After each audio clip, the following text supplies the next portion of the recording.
नमो भगवते वासुदेवाय। ॐ नमो भगवते वासुदेवाय। ॐ नमो भगवते वासुदेवाय। नारायणं नमस्कृत्य नरं चैव नरोत्तमं देवीं सरस्वतीं व्यासं ततो जयमुदीरयेत्। नष्टप्रायेषु भद्रेषु नित्यं बाहवद सेवया भगवती उत्तमश्लोके भक्तिर्भवती नैष्टुकी। निगमकल्पतरोर्गलितं फलं सुखमुखातमृतद्रवसंयुतं पिबद भागवतं रसमालयं मुहुरहो रसिका भुवि भावुकाः। ॐ अज्ञानतिमिरान्धस्य ज्ञानाञ्जनशलाकया चक्षुरुन्मिलितं येन तस्मै श्रीगुरवे नमः। श्रीचैतन्यमनोभीष्टं स्थापितं येन भूतले स्वयं रूपः कदा माह्यं ददाति स्वपदान्तिकं। वन्देऽहं श्रीगुरो श्रीयुतपदकमलं श्रीगुरोन् वैष्णवांश्च श्रीरूपं साग्रजातं सहगण रघुनाथान्वितं तं सजीवं साद्वैतं सावधूतं परिजनसहितं कृष्णचैतन्यदेवं श्रीराधा कृष्णपादान् सहगण ललिता श्रीविशाखान्वितांश्च। हे कृष्ण करुणा सिन्धो दीनबन्धो जगत्पते गोपेश गोपिका कान्त राधा कान्त नमोऽस्तुते। तप्तकाञ्चन गौराङ्गी राधे वृन्दावनेश्वरी वृषभानुसुते देवी प्रणमामि हरिप्रिये। वाञ्छाकल्पतरुभ्यश्च कृपा सिन्धुभ्य एव च पतितानां पावनेभ्यो वैष्णवेभ्यो नमो नमः। नमो ॐ विष्णुपादाय कृष्णप्रेष्ठाय भूतले श्रीमते भक्तिवेदान्त स्वामिन्निति नामिने। नमस्ते सारस्वते देवे गौरवाणी प्रचारिणे निर्विशेष शून्यवादी पाश्चात्य देशतारिणे। जय श्री कृष्ण चैतन्य प्रभु नित्यानंद श्री अद्वैत गदाधर श्रीवासादि गौर भक्त वृंद। हरे कृष्णा कृष्ण कृष्ण हरे हरे हरे राम राम राम हरे हरे। मूकं करोति वाचालं पङ्गुं लङ्कयते गिरिं यत्कृपातमहं वन्दे श्रीगुरुं दीनधारिणं परमानन्दं माधवं श्रीचैतन्यमीश्वरं। हरिः ओं तत्सत्। कथाञ्चन स्मृते यस्मिन् दुष्करं सुकरं भवेत् विस्मरेत् विपरीतं स्यात् श्रीचैतन्यं नमामिथम्। ஹரே கிருஷ்ணா. ஸ்ரீமத் பாகவதம் 2வது ஸ்கந்தம் 2வது அத்தியாயம் இதய கடவுள். இதை நம்ம படிச்சுட்டு இருக்கோம். எப்பவும் போல நேத்து என்ன பார்த்தோம், அதுல என்ன பாயிண்ட்ஸ் ஞாபகம் இருக்கு சொல்லலாமா?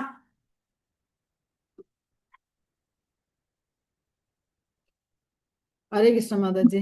சொல்லுங்க விமலா தேவி மாதாஜி. நமஸ்காரம் மாதாஜி. நமஸ்காரம் மாதாஜி. பகவானுக்கு பிரசாதம் செஞ்சு கொடுக்கறது, தனி தட்டு வச்சுக்கிறணும், அது கழுவுறதுக்கான சோப்பு எல்லாமே நம்ம தனியா வச்சுக்கும் போது அது நமக்கு சந்தோஷத்தை கொடுக்குது. பகவானுக்கு பிரசாதம் வச்சுட்டு சாப்பிடும் போது அவருக்கு எதுவுமே தேவையில்லை. ஆனா நம்ம அப்படி பிரசாதமா வச்சுட்டு சாப்பிடும் போது நமக்கு அது சந்தோஷத்தை கொடுக்குதுன்னு சொன்னீங்க. அது உண்மையிலே உணரக்கூடிய ஒரு விஷயம் மாதாஜி. சந்தோஷமா இருக்கு. அது மாதிரி அந்த தட்டு எல்லாமே கொஞ்சம் ஃபர்ஸ்ட் ஆரம்பத்துல கஷ்டமா தான் இருக்கு. எல்லாம் எடுத்து ஒண்ணா ஆக்கிடுறாங்க. தனியா எல்லாமே தனியா வச்சுட்டு தனி கபோர்டு எல்லாமே தனியா வச்சு இது பண்ணும்போது நமக்கு சந்தோஷமா இருக்காது. கண்டிப்பா கண்டிப்பா. நம்மளால முடிஞ்ச ஒரு விஷயத்த ஃபாலோ பண்றோம் அப்படின்னும் போது சந்தோஷமா இருக்கு மாதாஜி. பகவானுக்காக ஒரு ஸ்டெப் எடுத்து வைக்கிறோம் நம்ம. ஓகே. துறவுகோலம் எளிமையாக இருக்க வேண்டும், துறவுகோலம் எளிமையாக இருக்க வேண்டும் என்று மகாபிரபு கூறுகிறார் மாதாஜி. ஓகே. அப்போ பக்திக்காக நிறைய உழைக்கலாம், பக்திக்கோசரம் நம்ம எவ்வளவு நேரம் வேணாலும் செலவு பண்ணலாம், தப்பு கிடையாது. ஹரே கிருஷ்ணா மாதாஜி. பகவானை பற்றிய வர்ணனைகள் இருக்கு மாதாஜி. அதுல அங்க இருக்கிற ஜடப்பொருள் எதுவுமே கிடையாது. பகவான் அணிந்திருக்கிற ஆபரணங்கள் கூட ஜடப்பொருள் கிடையாது அப்படின்னு சொல்லிட்டு சொன்னீங்க. அந்த கௌஸ்துப மணியை பத்தி சொன்னீங்க மாதாஜி. கன்றுக்குட்டியோட அந்த இதோட பெண்டன்ட்டோட இருக்கு அவருடைய ஆபரணம் அப்படின்னு சொல்லிட்டு. தேங்க்யூ மாதாஜி. ஹரே கிருஷ்ணா. பகவானோட சேவை நம்ம புக் டிஸ்ட்ரிபியூஷன் டொனேஷன் எல்லாம் போய் கேக்குறோம்ல, அது பகவான் சேவையா இருக்கணும். அது கேட்கறதுக்கு நம்ம கூச்சப்படக்கூடாது, தயங்க கூடாது. அதுவும் பகவானோட சேவையா நான் கன்சிடர் பண்ணி செய்யணும். தேங்க்யூ மாதாஜி. அதாவது அவங்கள நம்ம என்கேஜ் பண்றோம், அவங்களுக்கு சக்தியை கொடுக்குறோம், அவ்வளவு பெரிய காரியத்தை நம்ம பண்றோம். தேங்க்யூ மாதாஜி. ஓகே மம்தா மாதாஜி. பரமாத்மா ரூபமாக பார்க்க இதயத்துல பகவான் மட்டும் இதயத்துல பரமாத்மாவாக வீற்றிருக்காரு நினைச்சிட்டு நம்ம அதுக்கு தொண்டாட்டணும். அதுதான் பரமாத்மா ரூபம் அப்படின்னு சொன்னீங்க மாதாஜி. Okay, thank you Mataji. ஹரே கிருஷ்ண மாதாஜி.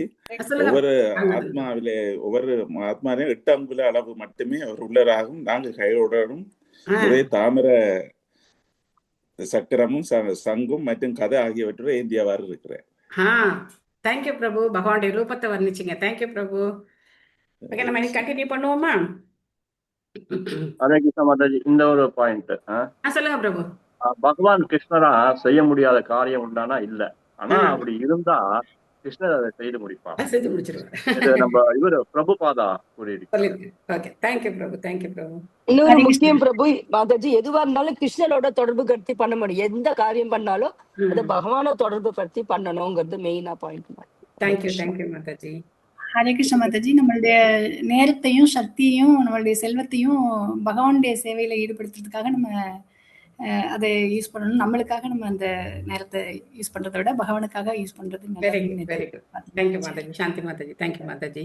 சாந்தி மாதாஜி வந்து கண்டினியூஸா வந்து டிஓவிபிக்கு டொனேஷன் கொடுத்துட்டே இருக்காங்க. ஒரு ஸ்கொயர் ஃபீட் ஒத்துக்கிட்டு 7000 ஒத்துக்கிட்டு மந்த்லி அவங்க வந்து எப்போ அவங்களால முடியுதோ அப்பெல்லாம் வந்து கொடுத்துட்டே இருக்காங்க. ஸோ திஸ் இஸ் த வே.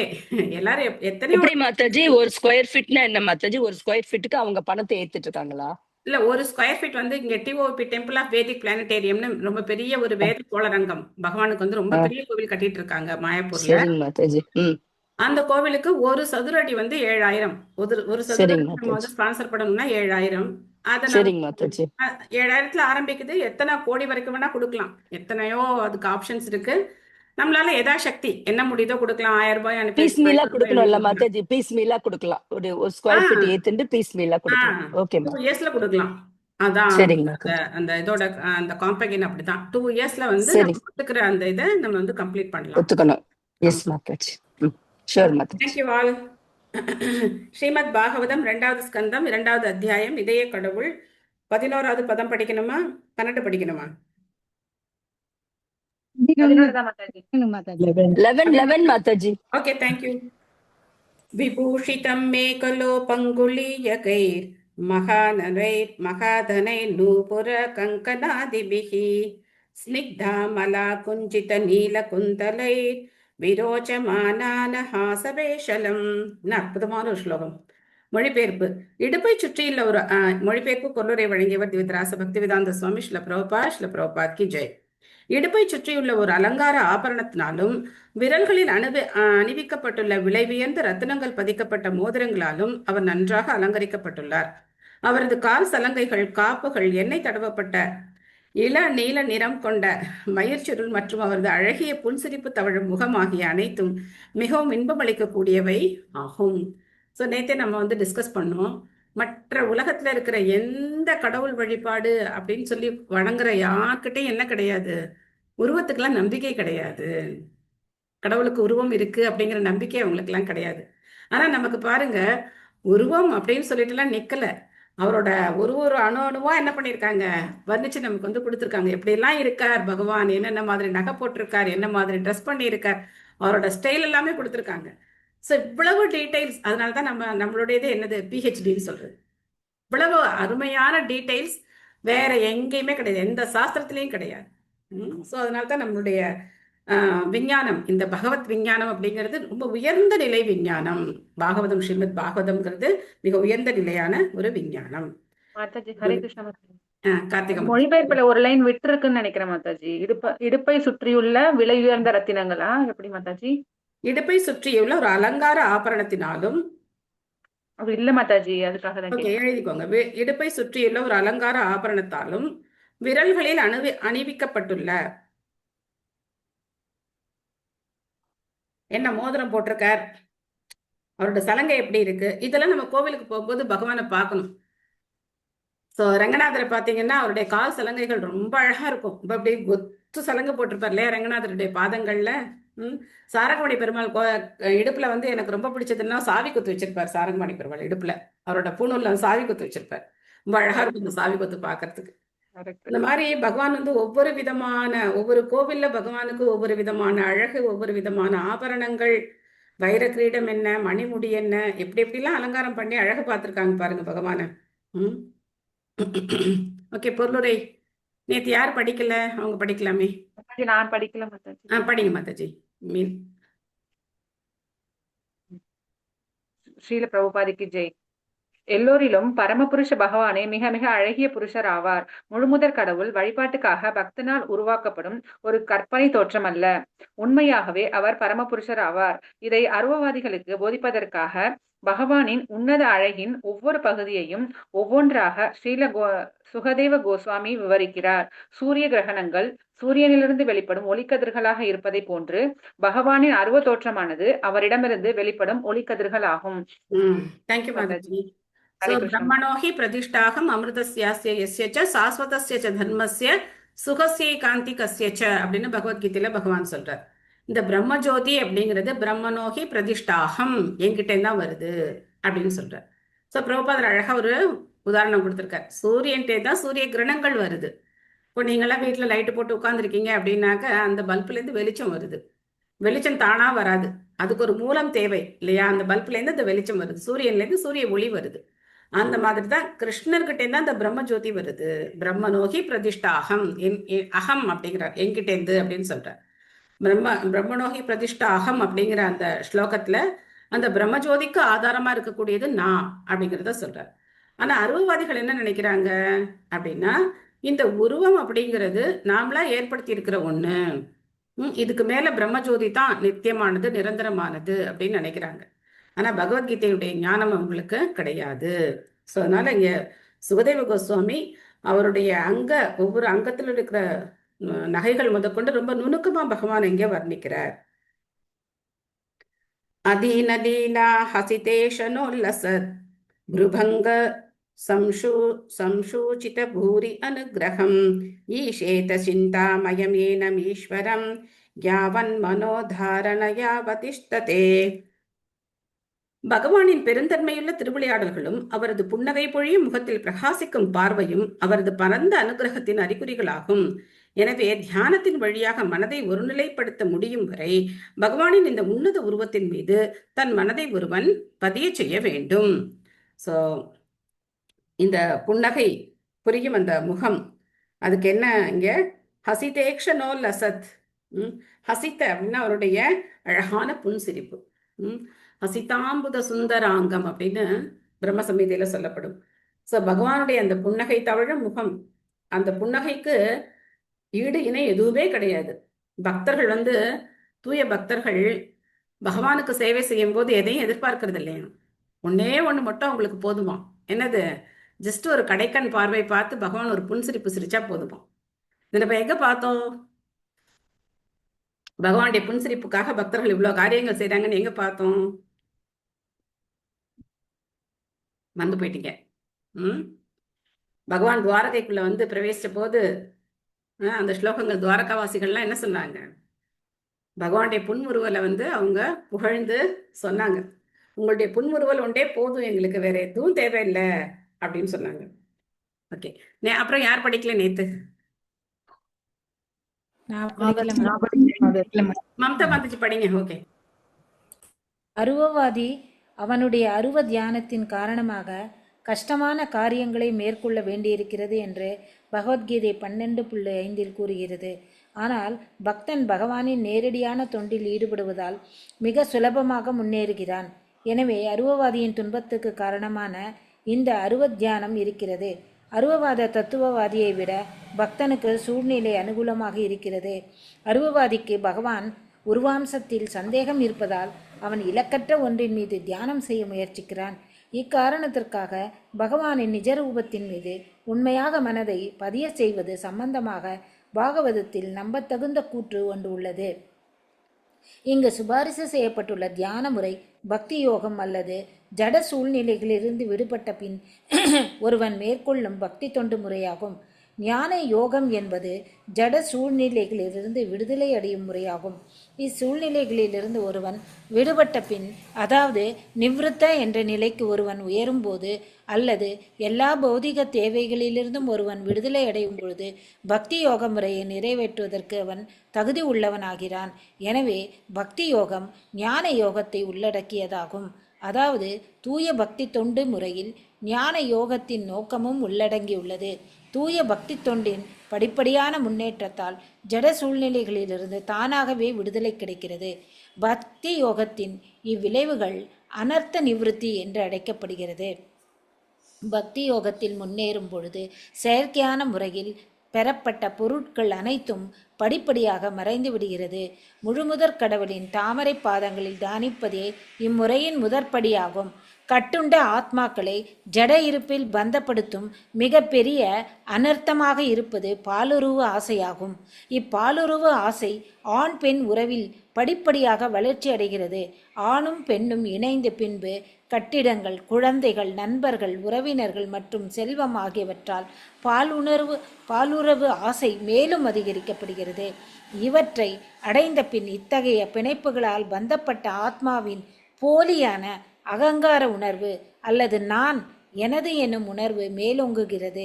இதனால் அரசியல், சமூகம், பொதுநலம், இரக்கம் போன்ற தேவையற்ற பல்வேறு ஈடுபாடுகளில் பாலுறவு ஆசை விரிவடைகின்றது.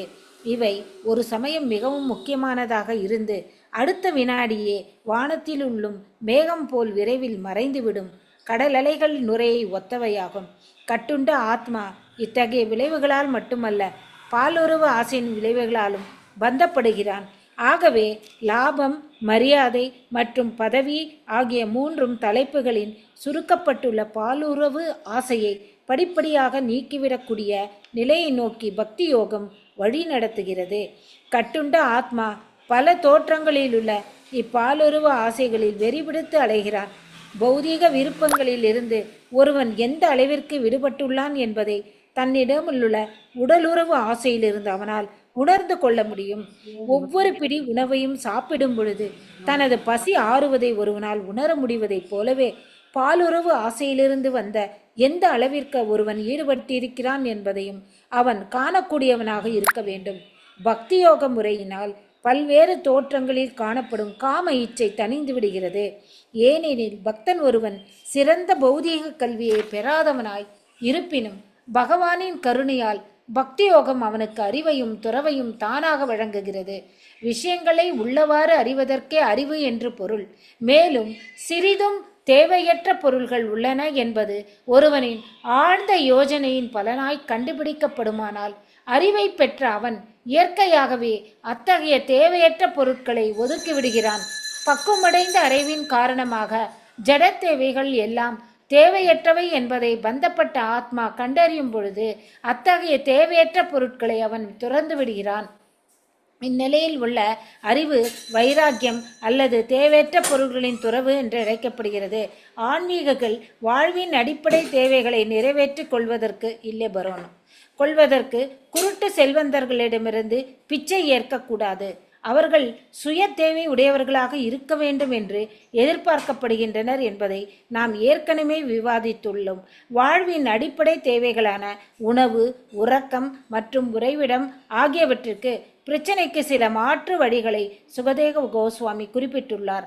ஆனால் உடலுறவு திருப்திக்கு மாற்று வழியை அவர் குறிப்பிடவில்லை.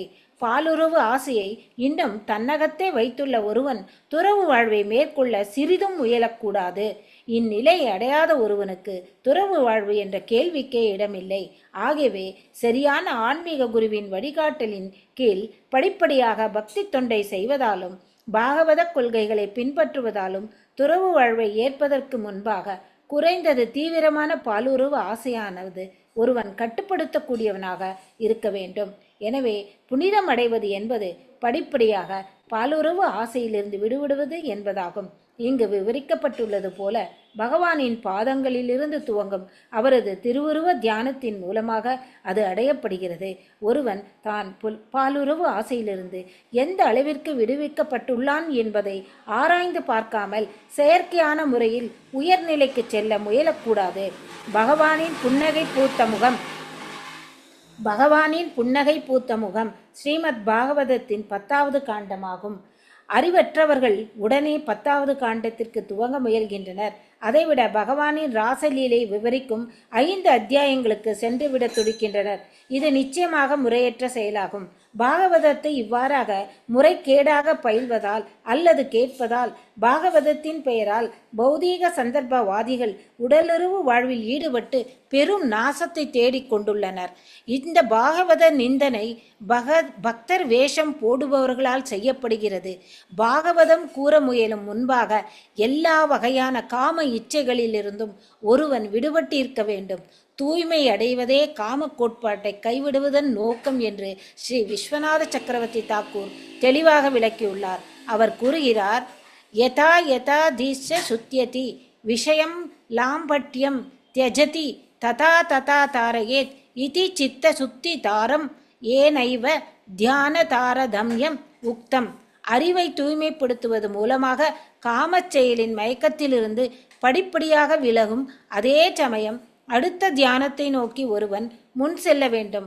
அதாவது இதே தூய்மையின் அளவிற்கு ஏற்ப பகவானின் உன்னத உடலில் உள்ள பல்வேறு அங்கங்களை தியானிப்பதில் உள்ள முன்னேற்றம் அதிகரிக்கப்பட வேண்டும்.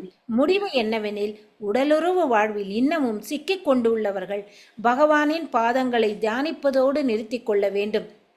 அதற்கு மேல் செல்லக்கூடாது. எனவே மிகச்சிறந்த இலக்கியமாகிய ஸ்ரீமத் பாகவதத்தின் முதல் 2ஆம் காண்டங்களை பற்றி பேசுவதோடு அவர்கள் நிறுத்தி கொள்ள வேண்டும். முதல் 9 காண்டங்களில் பொருளுரைகளை கிரகிப்பதன் மூலமாக தூய்மை அடைவதற்குரிய முறையை ஒருவன் நிறைவேற்றிக் கொள்ள வேண்டும்.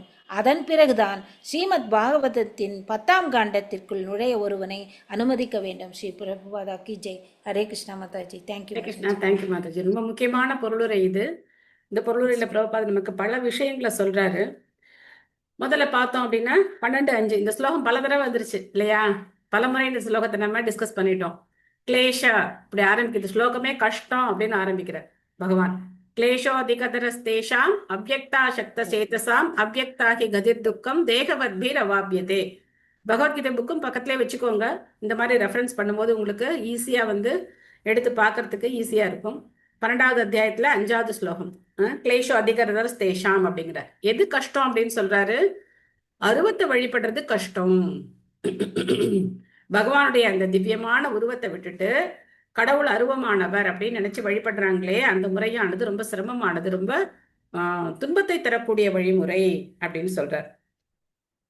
அதுக்கப்புறம் பார்த்தோம் அப்படின்னா அந்த பக்தி யோக முறை அப்படிங்கிறது தான் எல்லாத்துக்குமே ரொம்ப ஈஸியான ஒரு வழிமுறை.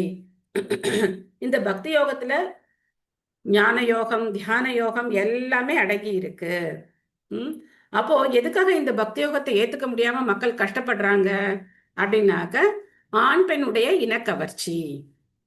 ஆண் பெண்களுக்கு இடையில இனக்கவர்ச்சியை படைச்சிருக்கிறது பகவான் தான்.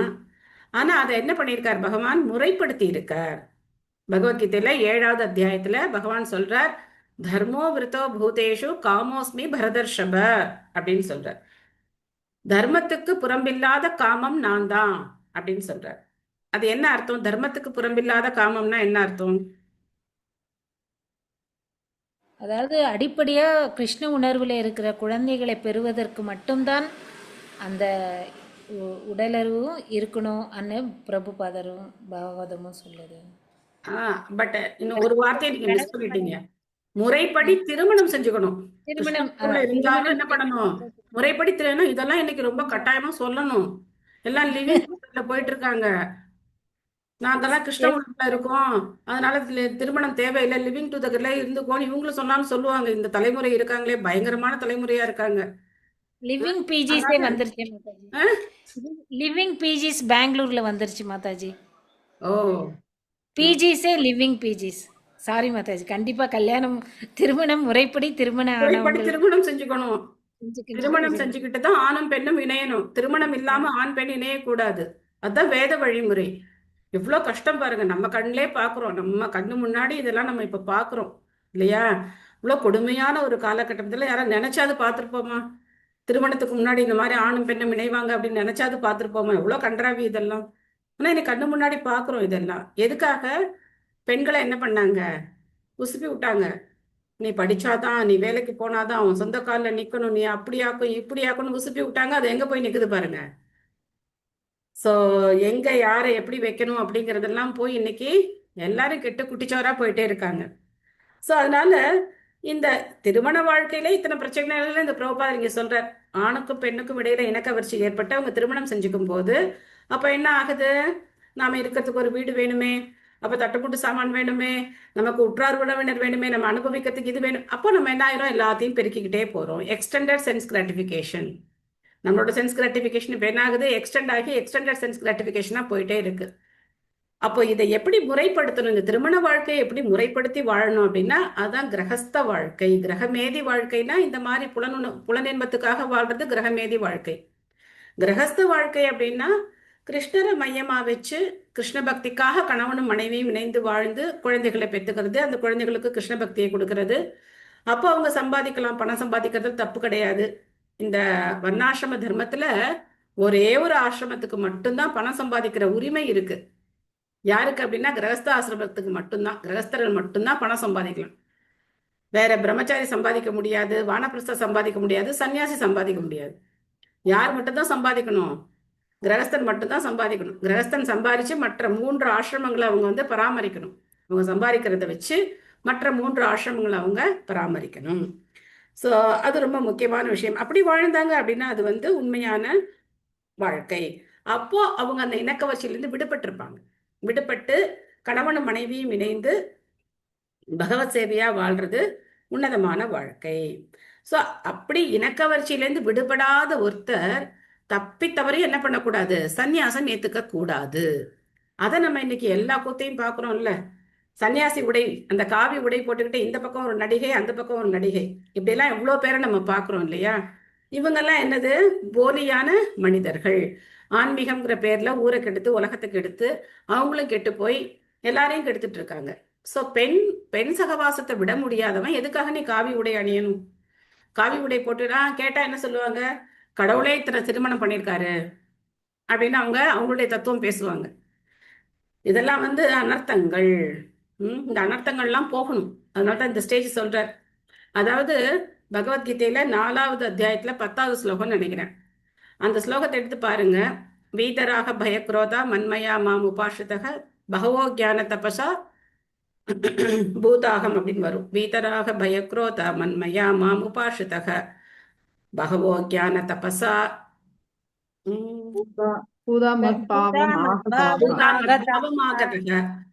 அந்த ஸ்லோகத்தோட பொருளுரையில தேங்க்யூ மாதாஜி. அந்த ஸ்லோகத்தோட பொருளுரையில பிரபுபாதர் பக்தியினுடைய 9 நிலைகளை சொல்றார்.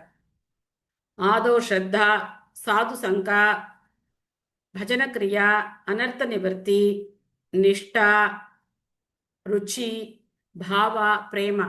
இந்த 9 நிலைகளை அந்த ஸ்லோகத்தோட பொருளுரையில பிரபுபாதர் நமக்கு கொடுக்குறார். ஸோ முதல்ல நமக்கு என்ன வேணும்? ஸ்ரத்தா, ஒரு நம்பிக்கை வேணும். அந்த நம்பிக்கை எப்படி கிடைக்குது நமக்கு? யாரோ ஒரு பக்தர் சொல்றார், வாங்க 18 days கோர்ஸ் நடக்குது, பகவத்கீதை 18 daysல 18 நாள்ல நீங்க பகவத்கீதை கத்துக்கலாம் அப்படின்னு சொன்னோன்னா ஓகே, நம்மளும் ஒரு இன்ட்ரெஸ்ட் சரி ஓகே 18 நாள்ல பகவத்கீதை, ஒரு நாளைக்கு ஒரு அத்தியாயம் சேர்றோம், ஒரு நம்பிக்கை. அப்போ அந்த நம்பிக்கையோட வரும்போது சாது சங்கம் நமக்கு கிடைக்குது. நம்மள மாதிரி இருக்கிற பக்தர்கள், உயர்ந்த பக்தர்களுடைய சங்கம் நமக்கு கிடைக்குது. முதல்ல ஸ்ரத்தா, அதுக்கப்புறம் சாது சங்கா, அதுக்கப்புறம் என்ன தொடங்குது? பஜன கிரியா. பஜன கிரியா அப்படிங்கிறது நம்ம பக்தி வாழ்க்கையை நம்ம ஆரம்பிக்கிறோம். அப்போ 18 days பகவத்கீதையோட விட்டாங்களா? நம்மள என்ன பண்ண ஆரம்பிச்சிட்டாங்க? சாண்டிங் பண்ணுங்கன்னு சொன்னாங்க. ஹரே கிருஷ்ண மந்திரம் சாண்டிங் பண்ணுங்க, அப்புறம் இந்த கோர்ஸ் இருக்கு வாங்க, அந்த கோர்ஸ் இருக்கு வாங்க. கடைசியில இப்ப எங்க நிக்கிறோம்? நம்ம பாகவதத்துக்கு வந்துட்டோம் பாருங்க. இந்த ஸ்ரத்தா, சின்ன ஸ்ரத்தா ஆரம்பிச்சு அது இப்ப எங்க வந்துருச்சு? பாகவதம் வரைக்கும் வந்துட்டோம் நம்ம. ஸோ இதான் பஜன கிரியா. அப்போ பாகவதம் படிக்க படிக்க படிக்க என்ன ஆகும்? அனர்த்த நிவர்த்தி. இந்த அனர்த்தங்கள் எல்லாம், நமக்குள்ள இருக்கிற அனர்த்தங்கள் எல்லாம் நிவர்த்தி ஆகும். கிருஷ்ணருக்கு உருவம் இருக்கு, அவர் அருவமானவர் கிடையாது. நம்ம இந்த உடல் கிடையாது, நம்ம ஆத்மா, நம்ம பகவானுடைய அங்க உறுப்புகள், நம்ம பகவானுக்கு சேவை செய்ய வேண்டியவர்கள். இதெல்லாம் நமக்கு புரிய புரிய புரிய நமக்குள்ள இருக்கிற அனர்த்தங்கள் எல்லாம் போயிட்டே வரும். கடைசி இருக்கிறதே அனர்த்தங்கள்லயே ரொம்ப மிகப்பெரிய அனர்த்தம் எது அப்படின்னா, நானும் கடவுளும் ஒண்ணு அப்படின்னு நினைக்கிறது. ஸோ அந்த அனர்த்தம் போற வரைக்கும் இந்த அனர்த்த நிவர்த்தி ஸ்டேஜ் வந்து போயிட்டே இருக்கும். பக்தர்களுக்கு சரியான மரியாதை கொடுக்கறது, மூத்த பக்தர்கள்ட்ட பணிவோடு இருக்கிறது. நம்மளுடைய வைஷ்ணவ சம்பிரதாயம் வந்து நம்மளுடைய சொந்த சாதனாவை மட்டும் நம்பி கிடையாது. நம்ம நல்லா ஸ்லோகம் சொல்றோம், நம்ம வந்து நிறைய 1000 பேருக்கு பிரச்சாரம் பண்றோம், நம்ம பெரிய ஸ்தானத்துல இருக்கோம், அதெல்லாம் நம்பி கிடையாது. வைஷ்ணவர்கள் சம்பிரதாயம் எதை நம்பி இருக்கு? மற்ற வைஷ்ணவர்களுடைய அந்த கருணையை நம்பித்தான் நம்ம இருக்கோம். மற்ற வைஷ்ணவர்களுடைய அனுகிரகம், கருணையை நம்பித்தான் நம்ம இருக்கோம். அதனாலதான் ஸ்ரீ சம்பிரதாயத்திலயும் பாத்தீங்கன்னா அடியேன் அப்படின்னு தான் சொல்லுவாங்க. நாங்கிற வார்த்தையை சொல்ல மாட்டாங்க அவங்க. அடியேன் அடியேன் அடியேன் தான் சொல்லுவாங்க. அதைத்தான் பிரபுபாத் நமக்கு தாஸ் அப்படின்னு பேர் கொடுத்திருக்கார். தாஸ், தாசன், தாசி அப்படின்னு பேர் கொடுத்திருக்கார். ஸோ அதனால நம்ம வந்து பக்தர்கள்ட்ட எப்பவுமே பிளஸ்ஸிங்ஸ் தான் வாங்கணும். பிளஸ்ஸிங் வாங்குறதுக்கு தான் நம்ம வந்து முயற்சி பண்ணணும். ஸோ இது அனர்த்த நிவர்த்தி முடிஞ்சு கடைசியில நம்ம வந்து என்ன ஆகலாம்? நிஷ்டா நிலைக்கு போகலாம். அப்ப நம்மளுடைய உறுதி எப்படி இருக்கும் நிஷ்டா நிலையில? என்ன உதாரணம் பார்த்தோம் நிஷ்டா நிலைக்கு? நம்மளுடைய உறுதியை எப்படி பார்த்தோம்? ஓகே. ஸோ இப்ப நீங்க தோட்டத்துக்கு போங்க, சரியா? தோட்டத்துக்கு போய்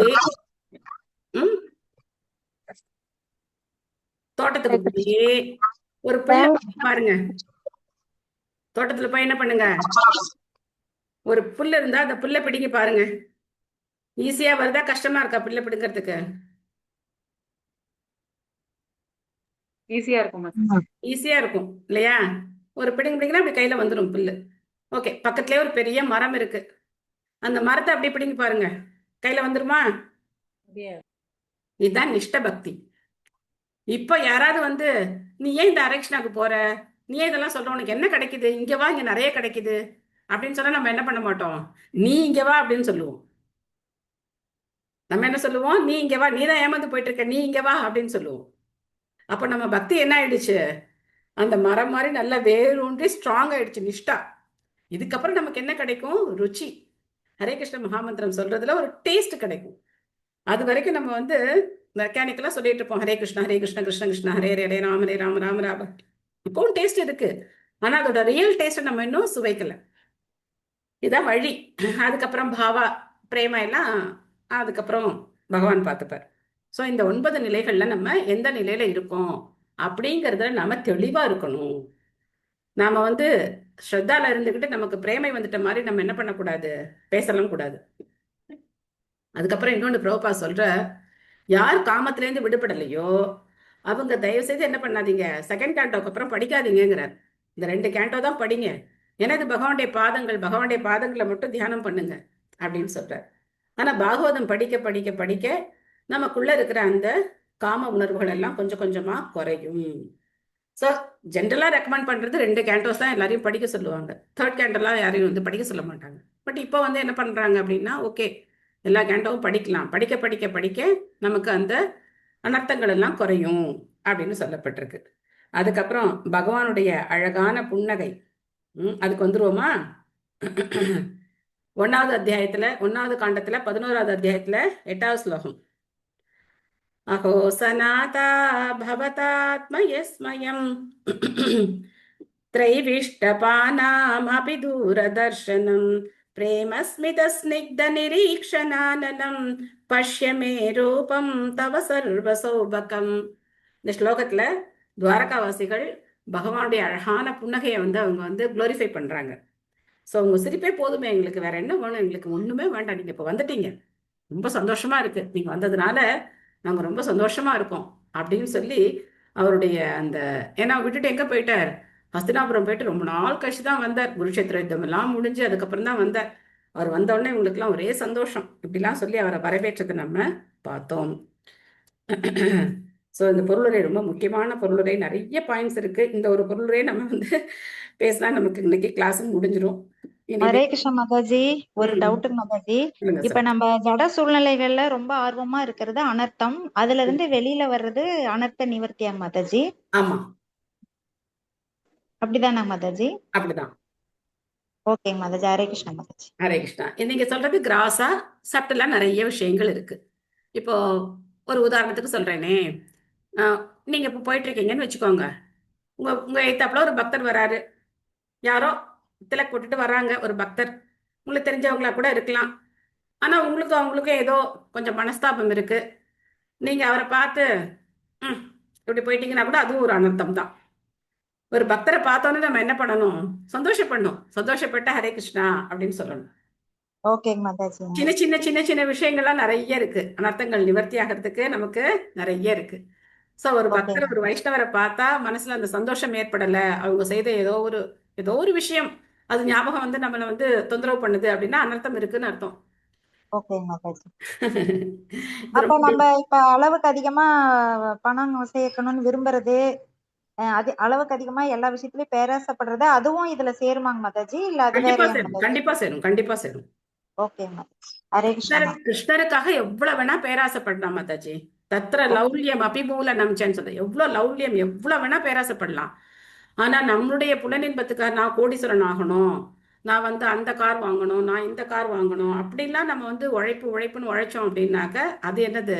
அனர்த்தம் தான். ஓகே.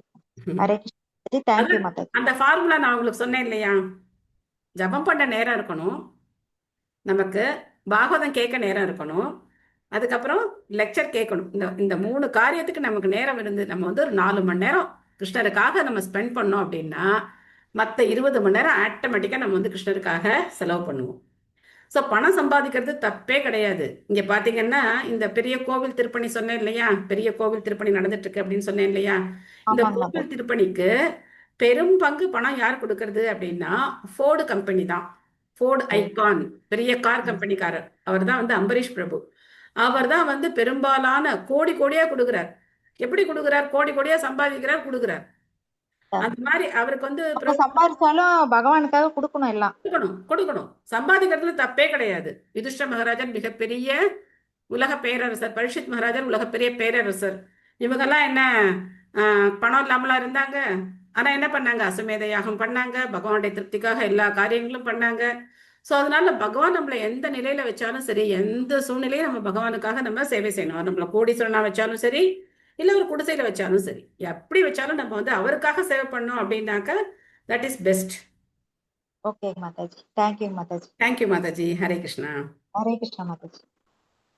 ஏகைகசோ அங்கானி த்யானுபாவயேத் பாதாதி யாவத் தசிதம் கதாபிருதः ஜிதம் ஜிதம் ஸ்தானம் அபோஹ்ய தாரயேத் பரம் பரம் சுத்யதி தீர்யதா யதா. தியானத்தை முழுமுதற் கடவுளின் தாமரை பாதங்களில் துவங்கி அவரது புன்னகை பூத்த முகம் வரை முன்னேற செய்ய வேண்டும். தியானத்தை முதலில் தாமரை பாதங்களில் பதித்து பிறகு கெண்டை கால்களிலும் அதன் பின் தொடைகளிலும் பதிய செய்து அப்படியே உயர உயர செல்ல வேண்டும். அங்கங்களின் வெவ்வேறு பகுதிகளின் மீது ஒவ்வொன்றாக எவ்வளவு அதிகமாக மனம் நிலைக்கிறதோ அவ்வளவு அதிகமாக புத்தி தூய்மை அடைகிறது. நம்ம புத்தி தூய்மை அடையணும் அப்படின்னு சொன்னாக்க பகவானுடைய பாதங்கள்லேருந்து ஆரம்பிச்சு அவருடைய அந்த திருவுருவத்தை நாம தியானம் பண்ணணும் அப்படின்னு சொல்லப்பட்டிருக்கு. ஓகே, பொருளுரை நெக்ஸ்ட். நேத்து படிக்காதவங்க யார் இருக்கீங்க இன்னும்? எஸ் உமாதேவி. ஹரே கிருஷ்ணா மாதாஜி. நான் படிக்கிறேன் மாதாஜி. உமாதேவி மாதாஜி படிக்கிறாங்க, அடுத்து நீங்க படிக்கலாம். ஹரே கிருஷ்ணா மாதாஜி. ஹரே கிருஷ்ணா. ஹரே கிருஷ்ணா மாதாஜி. ஸ்ரீமத் பாகவதத்தில் சிபாரி செய்யப்பட்டுள்ள தியான முறை அருவமான ஒன்றின் மீதோ சூனியத்தின் மீதோ ஒருவனின் கவனத்தை பதிப்பது அல்ல. வேத நூல்களில் விவரிக்கப்பட்டுள்ளதை போல் முழுமுதல் பகவானின் பிரம்மாண்டமான பிரபஞ்ச தோற்றமாகிய விராட் ரூபத்தின் மீதோ அல்லது அவர் சத்சித் ஆனந்த விக்கிரகத்தின் மீதோ தியானத்தை பதிக்க வேண்டும் என்பதாகும். இவையெல்லாம் விஷ்ணுமூர்த்திகளை பற்றி அங்கீகரிக்கப்பட்ட விளக்கங்களாகும். மேலும் வழிபாட்டுக்குரிய அங்கீகரிக்கப்பட்டுள்ள விக்கிரகங்களும் உள்ளன. இவ்வாறாக கடவுளின் மலர்பாதங்களின் மீது மனதை பதித்து பின் படிப்படியாக அவரது புன்னகை பூத்த முகம் வரை அதை உயர்த்தி விக்கிரகத்தின் மீது ஒருவன் தியானத்தை பயில வேண்டும். பாகவத தத்துவத்தின்படி பகவானின் ராசநடனமே அவரது புன்னகை பூத்த முகமாகும். பகவானின் தாமரை பாதங்களில் துவங்கி புன்முறுவல் பூத்த முகம் வரை ஒருவர் படிப்படியாக முன்னேற வேண்டும் என்று இப்பதத்தில் சிபாரிசு செய்யப்பட்டிருப்பதால் ராசநடன லீலைகளை அறிய நாம் உடனே முயற்சிக்க கூடாது. பகவானின் தாமரை பாதங்களில் மலர்களையும் துளசி இலைகளையும் அர்ப்பணம் செய்வதன் மூலமாக நம் கவனத்தை ஒருமுனைப்படுத்தி பழகுவது சிறந்ததாகும். விதமாக இந்த அர்ச்சனா முறையின் மூலம் சிறிது சிறிதாக நாம் தூய்மை அடைகிறோம். பகவானுக்கு ஆடை அணிவித்தல், அவருக்கு அபிஷேகம் செய்தல் போன்ற தெய்வீகமான இச்செயல்களை எல்லாம் நம் வாழ்வை தூய்மைப்படுத்திக் கொள்ள நமக்கு உதவுகின்றன. தூய்மையின் உயர்தரத்தை நாம் அடைந்த பிறகு பகவானின் புன்னகை பூத்த முகத்தை பார்ப்பதாலும் அவரது ராசநடத்தின் லீலைகளை கேட்பதன் மூலமாகவும் அவருடைய செயல்களை நம்மால் சுவைத்து அனுபவிக்க முடியும். ஆகவே ஸ்ரீமத் பாகவதத்தின் 10ஆம் காண்டத்தில் அத்தியாயங்கள் 29, 34 34 ராசநடனத்தின் திருவிளையாடல்கள் விவரிக்கப்பட்டுள்ளன. பகவானின் தாமரை பாதங்களிலோ, கெண்டை கால்களிலோ, தொடைகளிலோ அல்லது மார்பின் மீதோ எவ்வளவுக்கு எவ்வளவு அதிகமாக ஒருவன் மனத்தை ஒருமுகப்படுத்துகிறானோ அவ்வளவுக்கு அவ்வளவு அதிகமாக அவன் தூய்மை பெறுகிறான். இப்பதத்தில் இது தெளிவாக குறிப்பிடப்பட்டுள்ளது. அவ்வளவு அதிகமாக புத்தி தூய்மை அடைகிறது, அவ்வளவு அதிகமாக ஒருவன் நுகர்விலிருந்து விடுபடுகிறான் என்பது இதன் பொருளாகும். புலன் இன்பத்தில் ஈடுபட்டிருப்பதன் காரணத்தால் தற்போதைய பந்தப்பட்ட நிலையில் உள்ள நம் அறிவு தூய்மையற்றதாக உள்ளது. புலன் இன்பத்தை விடும் பொழுது பகவானின் உன்னத உருவின் மீது செய்யப்படும் தியானத்தின் பலன் வெளிப்படுகிறது. எனவே தியானத்தின் முடிவான நோக்கம் புத்தியை தூய்மைப்படுத்துவதாகும். புலனின்பத்தில் அளவுக்கு அதிகமாக ஆழ்ந்துள்ளவர்கள் அர்ச்சனையில் பங்கு கொள்வதோ, ராதாகிருஷ்ணர் அல்லது விஷ்ணுமூர்த்திகளின் திவ்யமான உருவங்களை தொடவோ அனுமதிக்கப்படுவதில்லை. அடுத்த பதத்தில் சிபாரிசு செய்யப்பட்டுள்ளதை போல பகவானின் பிரம்மாண்டமான விராட் ரூபத்தின் மீது தியானத்தை மேற்கொள்வது அவர்களுக்கு நன்மை பயக்கக்கூடியதாக இருக்கும். எனவே அருவவாதிகளும் சூன்யவாதிகளும் பகவானின் பிரபஞ்ச தோட்டத்தின் மீது தியானம் செய்ய வேண்டும் என்று சிபாரிசு செய்யப்படுகின்றனர். ஆனால் பக்தர்கள் ஆலயத்தில் உள்ள விக்கிரகத்தை தியானிக்க வேண்டும் என்று சிபாரிசு செய்யப்படுகின்றனர். அருவவாதிகளும் சூன்யவாதிகளும் அவர்களுடைய ஆன்மீக செயல்களில் போதுமான அளவு தூய்மை அடைந்திருப்பதால் அர்ச்சனா முறையை அவர்களுக்கு ஏற்பது அல்ல. ஹரே கிருஷ்ணன் மாதாஜி. தேங்க்யூ. ஹரே கிருஷ்ணா. ஸோ பகவானுடைய திருவுருவத்தை நம்ம பாதத்திலேருந்து தான் ஆரம்பிக்கணும். கோவில்லையும் தீபாரதனை காட்டும் போது அவங்க பாதத்திலேருந்து தான் தொடங்குவாங்க. அப்படியே பாதாதிகேஷம் நமக்கு அப்படியே காட்டிக்கிட்டே போகும்போது நம்ம அப்படியே பகவானுடைய அந்த ஸ்ரீ விக்கிரகத்தை நாம தரிசனம் பண்ணணும். அப்படி தரிசனம் பண்ணும்போது ஒரு குறிப்பிட்ட அந்த அந்த பாகத்துல நமக்கு மனம் லயிச்சுது அப்படின்னா மிகப்பெரிய வெற்றி. பாதங்களை நம்ம மனம் லயிச்சுது அப்படின்னாக்க ரொம்ப பெரிய வெற்றி நம்ம அடையலாம்.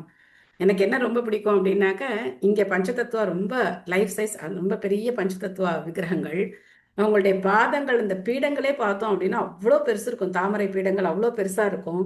அப்படியே இந்த எல்லா மொத்த உலகமும் போய் அதுக்குள்ள வந்து அடைக்கலம் எடுத்துக்கலாம் அப்படிங்கிற மாதிரி அவங்கள பார்க்கும்போது ஒரு ஒரு ஆனந்தம் ஏற்படும். அந்த அவங்களுடைய தாமரை பாதங்களை பார்க்கும்போது மகாபிரபு வந்து அப்படியே கைகளை உயர்த்தி என்ன பண்ணிட்டு இருக்கீங்க எல்லாரும் வாங்க என்கிட்ட அப்படின்னு கூப்பிடுற மாதிரி அழகா அப்படி கைகளை உயர்த்தி மகாபிரபு அந்த 5 பேரும் நிக்கிறத பார்க்கும்போது அதோட என்ன சொல்றது அந்த எக்ஸ்பீரியன்ஸ் வந்து அவ்வளோ ஒரு அருமையான ஒரு அனுபவமா வந்து இருக்கும். நித்தியம் பகவான் அந்த மாதிரி தரிசனம் பண்றோம். அவங்க சின்னதா இருந்தாலும் சரி பெருசா இருந்தாலும் சரி அதை பத்தி பிரச்சனை கிடையாது.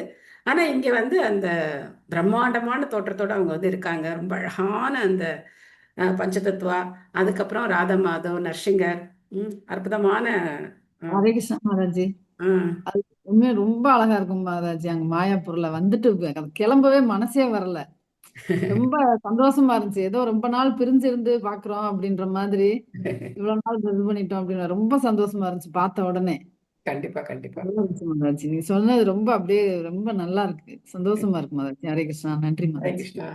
ஸோ இங்க பிரபுபா சொல்றார் பகவானுடைய தாமரை பாதங்களுக்கு துளசி இலைகளை அர்ப்பணிக்கணும் அப்படின்னு சொல்றார். நம்ம வீட்டுல என்ன பண்ணலாம், நம்ம பூஜை அறையில பகவானுடைய தலைக்கு மேல பூ வைக்கிறதோட பாதங்கள்ல வைக்கிறது ரொம்ப சிறந்தது.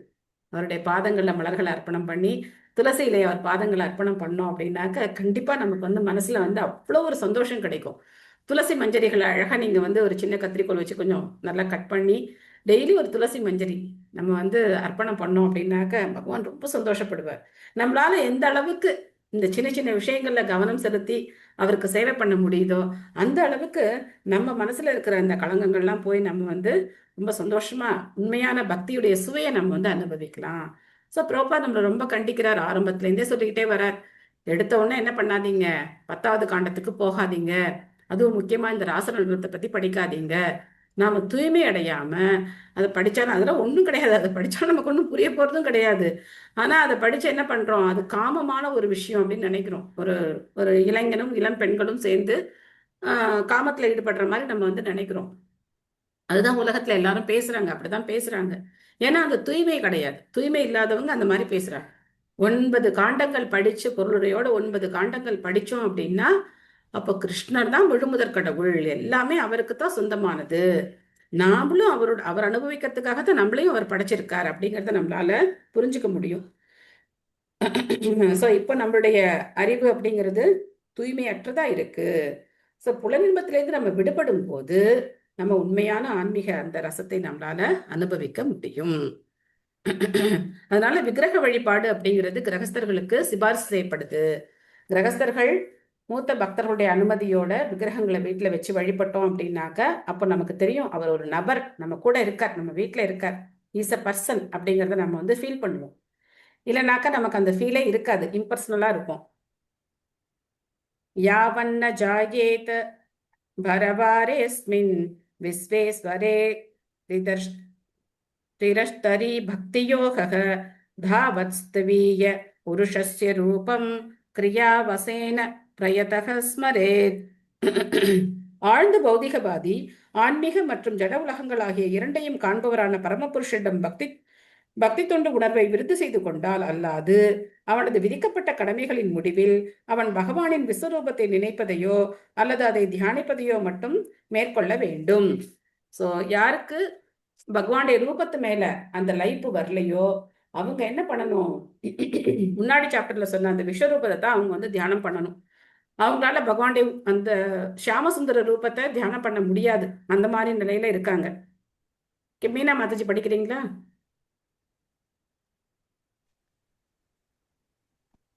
ஓகே, அவங்களை காணும். நெக்ஸ்ட் யார் படிக்கிறீங்க? ஹரே கிருஷ்ணா மாதாஜி, நான் படிக்கிறேன் மாதாஜி. சாந்தி எம் சாந்தி படிக்கிறீங்களா நீங்க? நான் படிக்கிறேன் படிக்கிறேன் மாதாஜி. நேத்து படிக்காதவங்க படிக்கலாம். சரி மாதாஜி நேத்து படிக்கணுமா? படிச்சிட்டேன் மாதாஜி. மாதாஜி நான் படிக்கிறேன் மாதாஜி, நான் படிக்கிறேன் மாதாஜி. எம் சாந்தி. படிங்க. ஹரே கிருஷ்ண மாதாஜி. ஹரே கிருஷ்ணா. பொருளாதார சீல பிரபாகருக்கு ஜெய். பகவத்கீதையில் 5.29 உறுதி செய்யப்பட்டுள்ளதை போல பரமபுருஷரே எல்லா உலகங்களுக்கும் உரிமையாளரும் அவற்றை அனுபவிப்பரும் ஆவார். அவரது அந்தரங்க சக்தியின் தோற்றமாக ஆன்மீக உலகமும் அவரது பகிரங்க சக்தியாக ஜட உலகமும் உள்ளன. ஜீவராசிகள் அவரது அந்தரங்க மற்றும் பகிரங்க சக்திகளுக்கு இடையில் உள்ள நடுப்புற சக்தியாகும். அந்த ஜீவராசிகள் அவர்களுடைய சுய விருப்பத்தினால் ஆன்மீக உலகங்களிலோ அல்லது ஜட உலகங்களிலோ வாழலாம். ஜட உலகம் உயிர்வாளிகளுக்கு ஏற்ற இடமல்ல, ஏனெனில் அவர்கள் ஆன்மீக தன்மையில் பகவானுடன் ஒன்றுபட்டவர்களாக இருக்கின்றனர். மேலும் ஜட உலகில் உள்ள ஜீவராசிகள் அவ்வுலகின் விதிகளால் பந்தப்படுத்தப்படுகின்றனர். தமது பின்னப்பகுதியில் உள்ள எல்லா ஜீவராசிகளும் ஆன்மீக உலகில் தம்மோடு வாழ வேண்டும் என்று பகவான் விரும்புகிறார். மேலும் ஜட உலகில் உள்ள பந்தப்பட்ட ஆத்மாக்களுக்கு அறிவூட்டுவதற்காகவும் அவர்கள் பரமபதத்தை சென்றடைவதற்காகவுமே வேத நூல்கள் கொடுக்கப்பட்டவை ஆகும். பிரதிஷ்டவசமாக கட்டுண்ட ஜீவராசிகள் பந்தப்பட்ட வாழ்வின் மூவகை துன்பங்களை தொடர்ந்து அனுபவித்து கொண்டே இருந்தாலும் பகவானின் திருலோகத்திற்கு திரும்பி செல்வதில் அதிக அக்கறை இல்லாதவர்களாக இருக்கின்றனர். குழப்பமான பாவ புண்ணியங்கள் கொண்டதும் தவறான வழியில் செலுத்தப்படுவதுமான அவர்களுடைய வாழ்வு முறையே அதற்கு காரணமாகும். தங்கள் செயல்களில் நேர்மையாக உள்ள சிலர் பகவானுடனான தங்களின் மறந்த உறவை மீண்டும் நிலைப்படுத்திக் கொள்ள துவங்குகின்றனர். ஆனால் பகவானின் உருவம்சத்தை அவர்கள் புரிந்து கொள்ள முடியாதவர்களாக இருக்கின்றனர். வாழ்வின் உண்மையான நோக்கம் பகவானுடன் தொடர்பு கொண்டு அவருடைய தொண்டில் ஈடுபட்டிருப்பதாகும். அதுவே ஜீவராசிகளின் இயற்கையான நிலை. ஆனால் பகவானுக்கு அன்பு தொண்டாற்ற முடியாத நிலையில் உள்ள அருவவாதிகள் அவரது அருவ அம்சமான வீராட் ரூபம் அல்லது விஸ்வரூபத்தின் மீது தியானம் செய்ய வேண்டும் என்று புத்திமதி கூறப்படுகின்றனர். வாழ்வின் உண்மையான இன்பத்தை அடைவதற்கும் தன்னுடைய பந்தப்படாத இயற்கையான சூழ்நிலையை திரும்ப பெறுவதற்கும் ஒருவன் விரும்பினால் பகவானுடைய தனது மறந்த உறவை எப்படியாவது மீண்டும் ஸ்தாபித்துக் கொள்ள முயல வேண்டும். புத்தியில் தாழ்ந்தவர்களான ஆரம்ப சாதகர்களுக்கு பிராட்ட ரூபம் அல்லது விஸ்வரூபம் ஆகிய பகவானின் அருவுருவ தோற்றத்தின் மீது செய்யப்படும் தியானம் படிப்படியாக அவனை உயர்த்தி உருவாம்சத்துடன் தொடர்பு கொள்ள தகுதி உடையவனாக்குகிறது.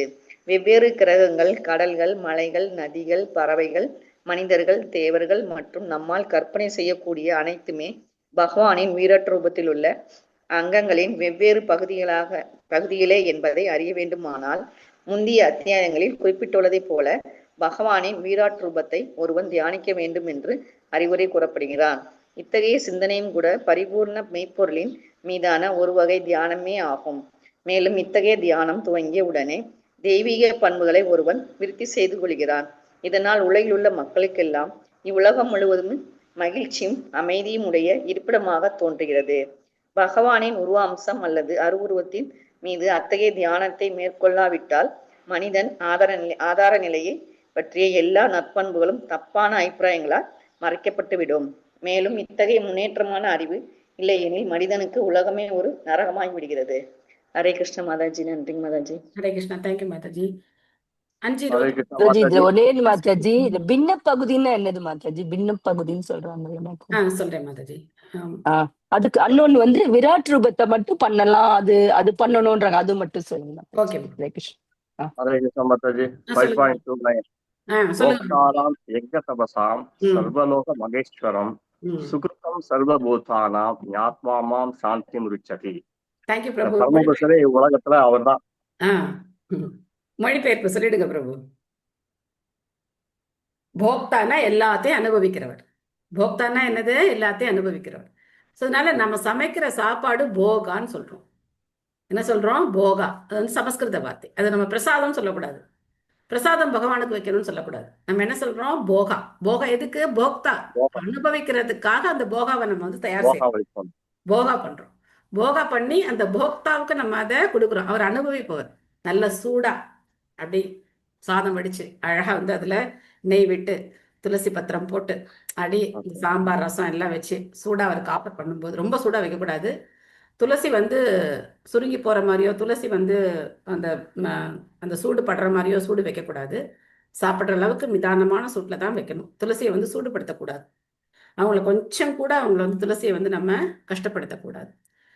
அப்போ அப்படி வச்சு அவர் தான் போக்தா, அனுபவிக்கிறவர். போக்தாரம் யஜ்ய தபசாம், எல்லா யாகங்கள் தவங்கள் எல்லாத்தையும் அனுபவிக்கக்கூடியவர் தான். சர்வலோக மகேஸ்வரம், எல்லா உலகங்களுடைய ஈஸ்வரன், எல்லாரையும் கட்டுப்படுத்துறவர் அவர் தான். சுகிருதம் சர்வபூதானாம், எல்லா ஜீவராசிகளுடைய நலம் விரும்பியும் அவர் தான். நான் யாரை எதிரின்னு நினைக்கிறேனோ அவருடைய நலம் விரும்பியும் அவர் தான். இதை நம்ம ஏத்துக்கணும். நம்ம என்ன நினைப்போம்? நான் நல்லா இருக்கணும், என்னுடைய எதிரிய பகவான் வந்து கஷ்டப்படுத்தணும், அவரை தண்டிக்கணும் அப்படின்னு நினைப்போம். ஆனா அவருக்கும் நலம் விரும்பி அவர் தான். யார் எதிரி யார் நல்லவங்கன்னு யார் தீர்மானம் பண்ணணும்? கிருஷ்ணன் தான் தீர்மானம் பண்ண, நம்ம கிடையாது.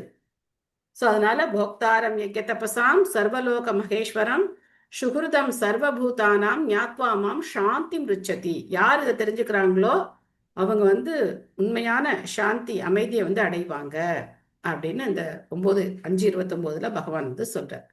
ஓகே, பின்ன பகுதினா என்ன அப்படின்னா, நீங்க மேக்ஸ்ல படிச்சிருக்கீங்களா பின்னம் அப்படின்னு? கால் பின்னம், அரை பின்னம். நான்லாம் தமிழ் மீடியம், நீங்க என்ன மீடியம்னு எனக்கு தெரியல. பண்ணிருக்கோம், படிச்சு பின்னம் தெரியுமா? டிவிஷன்ல குட்டி குட்டியா முழு ஒரு வட்டம் இருக்குன்னா பின்னம், ஒரு ஃபிராக்ஷன் சொல்லுவோம் இல்லையா? அந்த ஒரு 3 பகுதியில 4ல ஒரு பகுதி, 5ல ஒரு பகுதி அப்படி சொல்லுவோம்ல. ஓகே மாதாஜி. ஓகே, அந்த பின்னம். ஓகே மாதாஜி. இப்போ நம்ம வந்து இதுக்கு வருவோம், இந்த முதல்ல இருந்து இந்த பொருளுரையில வருவோம். அப்போ இங்க என்ன சொல்றார் பிரபுபாதர்? இந்த மாதிரி பகவான் எல்லா லோகங்களுக்கும் அதிபதியா இருக்கார். அவரது அந்தரங்க சக்தியின் தோற்றம் வந்து ஆன்மீக உலகம். நேத்து பார்த்தோம் பரவயோமம்னு பார்த்தோம். நான் அந்த வேர்டை எக்ஸ்பிளைன் பண்ணல. பரவயோமா அப்படின்னாக்க அது ஆன்மீக உலகம், வைகுண்ட லோகம்னு அர்த்தம். அது அவருடைய அந்த பகவான்கிட்ட 3 விதமான சக்திகள் வருது மாதாஜி. 3 கேட்டகரியா பிரிச்சிருக்காங்க. பகவானுக்கு எண்ணற்ற சக்திகள் இருக்கு. அதை வந்து 3 கேட்டகரியா பிரிச்சிருக்காங்க. ஒண்ணு என்ன சக்தி? ஆன்மீக சக்தி. ஒண்ணு வந்து பௌதிக சக்தி. இன்னொன்னு வந்து 2க்கும் இடைப்பட்ட தடஸ்த சக்தி அப்படின்னு 3ஆ பிரிச்சிருக்காங்க. ஆன்மீக சக்தி, பௌதிக சக்தி, தடஸ்த சக்தி. ஸ்பிரிச்சுவல் பொட்டன்சி, மெட்டீரியல் பொட்டன்சி, அதுக்கப்புறம் இது வந்து தடஸ்த சக்தி. இந்த மாதிரி 3 சக்தியா பிரிச்சிருக்காங்க. அப்போ ஸ்பிரிச்சுவல் எனர்ஜினால பகவான் எதை உருவாக்குறாரு? ஆன்மீக உலகங்கள்லாம் உண்டாக்குறார். அவருடைய இந்த பௌதிக சக்தியினால பௌதிக உலகங்களை உருவாக்குறார். ஆக ஆத்மாவான நாம, இது நல்லா கொஞ்சம் டீப்பா புரிஞ்சுக்கோங்க. ஆத்மாவான நாம பகவானுடைய உயர்ந்த சக்தியை சேர்ந்தவங்க. ஆனா இந்த கேட்டகரியில வரும்போது நம்ம நடுத்தர சக்தியில வரும். நம்ம ஆன்மீக சக்தியிலையும் கிடையாது, பௌதிக சக்தியிலையும் கிடையாது, நடுத்தர சக்தி, தடஸ்த சக்தி, அந்த கேட்டகரியில வரும். பட் நம்ம உயர்ந்த சக்தியை சேர்ந்தவங்க, பிகாஸ் நம்ம வந்து ஸ்பிரிட் சோல். அதுக்குதான் இங்க பிரபா என்ன சொல்றார்? உனக்கு 2 இடத்துல வாழ்றதுக்கு ஆப்ஷன் இருக்கு. என்ன 2 ஆப்ஷன் இருக்கு?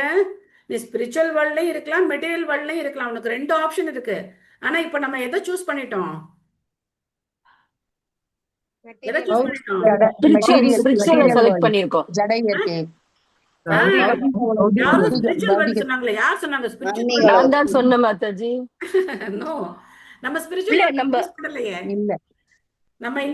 பாதையில வரும்னு சொல்றோம் மாதாஜி. இப்பதானே ஸ்டார்ட் பண்ணிருக்கோம். பட் நம்ம எந்த வேர்ல்ட்ல இருக்கோம்? நம்ம மெட்டீரியல் பௌதிக உலகத்துல பௌதிக உலகத்துலதான் நம்ம இருக்கோம். பட் இந்த பௌதிக உலகத்துல இப்பதான் நம்ம இது தெரிஞ்சுக்கிட்டு இந்த பாதையை இப்பதான் நம்ம சூஸ் பண்ணிருக்கோம். ஆக நம்ம சூஸ் பண்ண பாதை அப்படிங்கிறது இந்த மெட்டீரியல் வேர்ல்ட சூஸ் பண்ணதுனால என்ன ஆச்சு பாருங்க. ஜீவராசிகள் அந்த ஜீவராசிகள் அவர்களுடைய சுய விருப்பத்தினால் ஆன்மீக உலகங்களிலோ அல்லது ஜட உலகங்களிலோ வாழலாம். ஜட உலகம் உயிர்வாழிகளுக்கு ஏற்ற இடம் அல்ல. இது நமக்கு ஏத்த பொருத்தமான இடம் கிடையாது. இதுக்கு நம்ம என்ன உதாரணம் பார்த்தோம்? இந்த இடம் நமக்கு பொருத்தமான இடம் கிடையாதுங்கிறதுக்கு என்ன உதாரணம் பார்த்தோம்? அப்பா மீன் பார்த்தோமா மாதாஜி? தண்ணில மீன், very good very good very good, super. தண்ணில மீன் வந்து வெளியில எடுத்து போடுறதா உள்ள இருக்கதான் தெரியாது. வெளியே போட்டாலும் ஆபத்து, உள்ள இருந்தாலும் மற்ற மிருகங்களால ஆபத்து.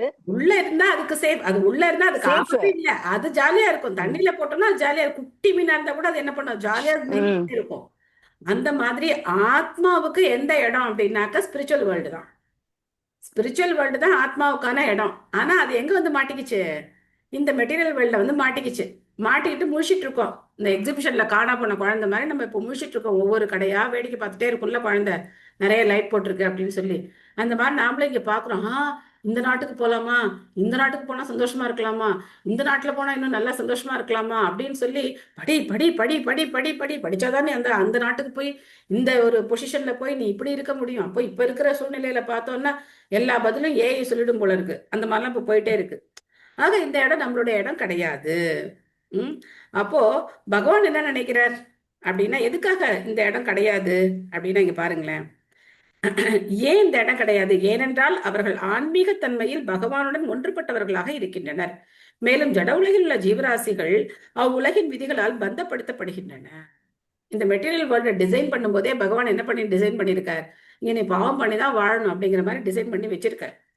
அப்ப என்ன நினைக்கிறாரு? தனது பின்ன பகுதிகளாக உள்ள எல்லா ஜீவராசிகளும் ஆன்மீக உலகில் தம்மோடு வாழ வேண்டும் என்று பகவான் விரும்புகிறார். இது ஒரு அப்பாவுக்கு இருக்கக்கூடிய நியாயமான ஆசை தானே. என் குழந்தை என்னோட இருக்கணும் அப்படின்னு நினைக்கிறாங்களா இல்லையா? அந்த மாதிரி கிருஷ்ணன் என்ன நினைக்கிறார்? என்னை விட்டு போய் ஏன் இந்த ஜட உலகத்துல போய் படிச்சு ஐடி கம்பெனில வேலைக்கு போய் எப்படி இப்படி கஷ்டப்பட்டுட்டே இருக்கீங்க?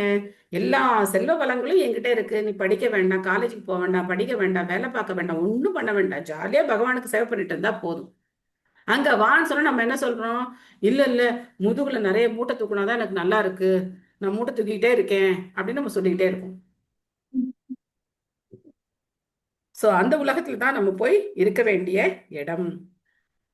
அது தானா கிடைச்சிருமா அப்படின்னாக்க கண்டிப்பா கிடையாது. அதுக்காக பகவான் நமக்கு என்ன பண்றார்? வேதங்கள் எல்லாம் கொடுக்குறார். அப்போ நம்ம அதெல்லாம் மறுத்துட்டு நம்ம என்ன செய்யறோம்? 3 வகையான துன்பங்கள்ல மாட்டிட்டு இருக்கோம். அத்தியாத்மிக கிளேஷா, அதிபௌதிக கிளேஷா, அதிதெய்வீக கிளேஷா அப்படின்னு 3 விதமான துன்பங்கள். அத்தியாத்மிக கிளேஷன்னா என்ன அர்த்தம்? உடலாலும் மனதாலும் உடம்பாலே நமக்கு வருது துன்பங்கள். நம்ம நல்லாதான் புடவை கட்டியிருக்கோம், ஆனா யாராவது பார்த்துட்டு என்ன டிசைன் வாங்கியிருக்கேன் நல்லாவே இல்லை அப்படின்னா அதுக்கு நம்ம அப்செட் ஆயிடுவோம்.